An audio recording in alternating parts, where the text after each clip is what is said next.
Hi folks, today we're going to go over the 45s. We'll be teaching you how to name some compounds. We're going to be using the periodic table again, so make sure you have that out. On the back of the periodic table, we have these things called polyatomic ions on the left-hand side. We're going to be using those a lot today, and we're going to be using the Roman numerals that are found on the back side as well. So the first element's a metal with more than one charge, and after the metal is a polyatomic ion. So if we look on your periodic table, we find copper. Copper's right here. It's got multiple charges, so we're going to be using those. And we're going to be using something off of the back of the periodic table. So when naming these, the key thing that I always tell students is if you look at a compound and you see that there is more than two elements. So I have copper, I have oxygen, I have hydrogen. If you have more than two elements, it means that you have a polyatomic ion on your hands. So we name it like we did before. So we go copper, parentheses, and then we go find this off the back of the periodic table. I believe it's number 11. I could be wrong. We write the name of it down, hydroxide. Now we got to figure out the charges of everything, just like we did before. So OH has a 1 negative charge. There's one of those OHs. That means the copper must have a 1 positive charge to balance it out to 0. There's only one copper, so that one copper gets all that 1 positive charge. So this is copper 1 hydroxide. Why don't you try this problem? Pause the video, try that problem, and then I'll go over it when you bring it, turn it back on. So in this one, again, I write copper, parentheses, hydroxide.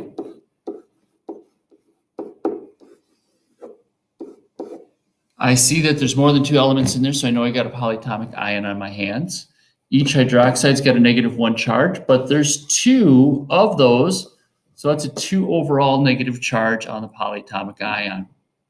That means the copper's got to have a 2 positive charge to balance it out. There's only one copper there, so that copper gets all the 2 positives, so this is copper 2 hydroxide.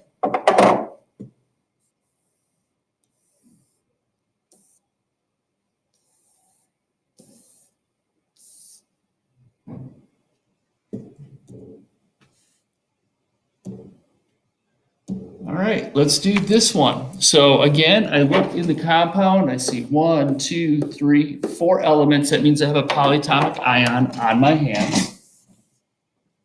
I find Cr. Cr is right here. I see it's got multiple charges. Its name is chromium, so I write out chromium. It's got multiple charges, so I put a parentheses. Now I look on the back of the periodic table. And I find acetate. It's number 2 right there. So I write out acetate. The charge on acetate is a 1 negative. So I put a 1 negative here, but there's 3 of them. So that's a 3 negative overall charge. Please show this work. I think it's important for some of you to do that. That means all the chromium gets the 3 positive. There's only one chromium. So this is chromium 3 acetate. You go ahead and try this one. Pause the video.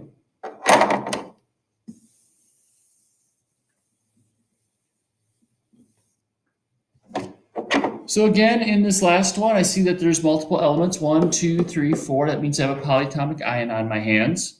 I write out the first metal, chromium. It's got multiple charges in the box, so I put a parentheses. I name the polyatomic ion acetate. Each acetate has a -1 charge. There's 6 of them, so that's a 6 negative charge for the overall acetate. So that means the chromium's got to be a 6 positive. There's only one chromium, so that chromium gets all of that 6 positive. After I write out the compound's name, then I usually go back and check the box, and yes, there is a 6 positive as a possibility. If I do the problem and I don't find the charge down here in the box, I might have done it wrong. All right, try these next 2 on your own. Pause the video. I will go through them. So again, I see 1, 2, 3, 4 elements. That means I have a polyatomic ion on my hands. I'm using manganese for this first one. It's got multiple charges in the box. I write out manganese. When you have multiple charges in the box, you can put a Roman numeral in there, but I put a parentheses for right now. I go to the back of the periodic table. On the very bottom, we have ferrocyanide.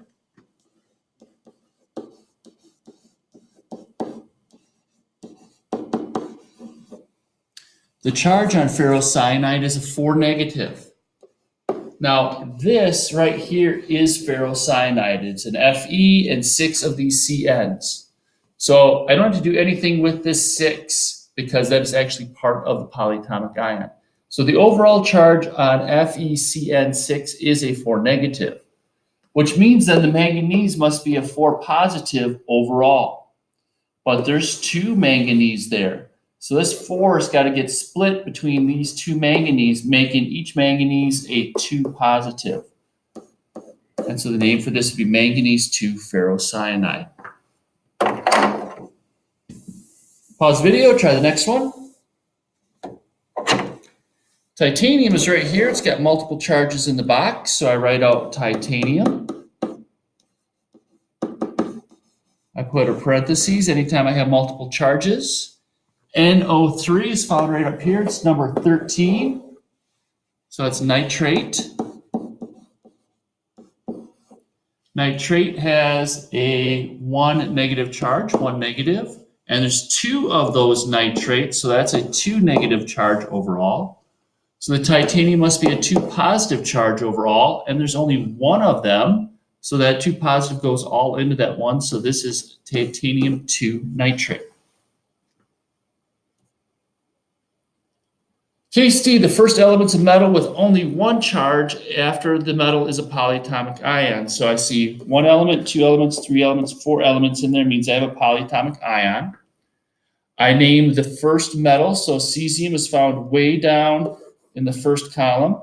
It's called cesium. I'll bring up the periodic table. We look at cesium. It's only got a charge in the box, so no Roman numeral is needed.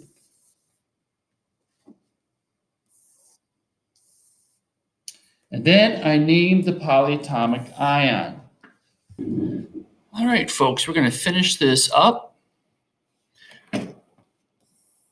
So we got cesium, and then we got HCO3, and on the back of your periodic table, HCO3 is number 9, called bicarbonate.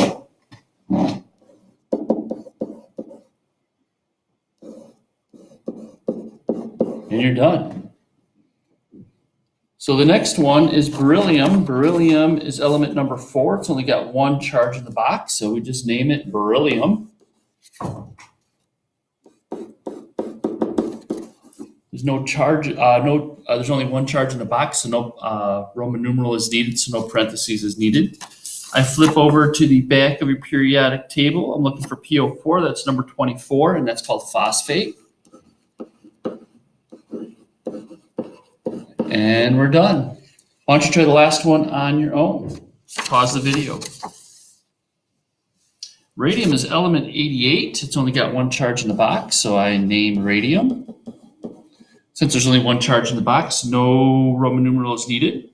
I look for CrO4 on the back side. That's called chromate. And we are done. There's a couple of special cases, and that's a polyatomic ion that starts it out. We have 1 positive polyatomic ion that we're going to be talking about. It's called ammonium. So I look in this problem. I see 1 element, 2 elements, 3 elements, meaning I have a polyatomic ion on my hands. It starts with NH4, so I have to recognize that NH4 is ammonium. So I write ammonium. And then I go and find I. I is iodine, which turns into the ion iodide. That's element 53. So I change iodine into iodide, and I am done. Now I see 1, 2, 3, 4 elements in there. So this NH4, again, we said was called ammonium. And this is another polyatomic ion, SO3. SO3 on the back side is number 22, and that is called sulfite. So this is an instance where we have two polyatomic ions stuck to each other. So we're just going to go through a couple things just to see if you get this. This is the name of an ionic compound should have how many names? It should have two names, so the starting part of the name and the ending part of the name. The first name of which is a metal, and that has a positive charge. The second name, non-metal, has a negative charge. The second name has an ending of "ide" if it's not a pre-named. Why don't you try to do these three, and then I will present the answers to you. Magnesium sulfide, manganese 2 sulfide. So manganese must have multiple charges, and then we have magnesium sulfate. All right, the rest is homework.